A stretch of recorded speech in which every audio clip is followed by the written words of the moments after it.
অধিকাংশ মালিক এখনো আওয়ামী লীগ। আমি এটা আগে বলেছি, পুরাতন বন্দোবস্তের লোকেরা, পুরাতন মিডিয়া হাউস যারা আছে, বড় বড় হাউস, আপনারা বুঝে নেওয়ার কথা, তারা চায় না যে বাংলাদেশে কোনো বড় বড় কোনো অল্টারনেটিভ মিডিয়া আসে। কিন্তু আমি যেহেতু এই প্রজন্মের লোক, আমি মিডিয়া দিব।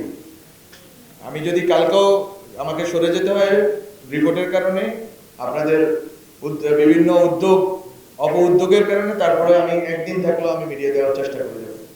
কারণ আমি মনে করি যে এখানে ফ্রেশ ব্লাড দরকার আছে, ফ্রেশ পার্সপেক্টিভের দরকার আছে, এবং মিডিয়া দেওয়ার ক্ষেত্রে আমরা অবশ্যই নীতিমালা অনুসরণ করে দিচ্ছি।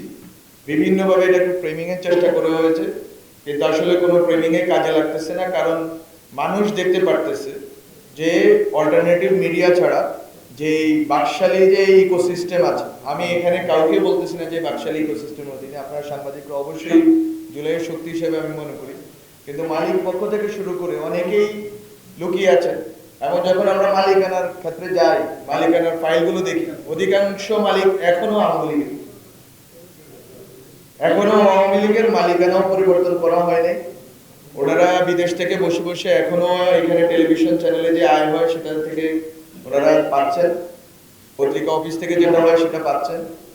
আমরা চেষ্টা করছি আইনের ভিতর থেকে যতটুকু পারা যায়, যেহেতু আমরা বন্ধ করবো না, আমরা দিব, এটাই আমার পলিসি।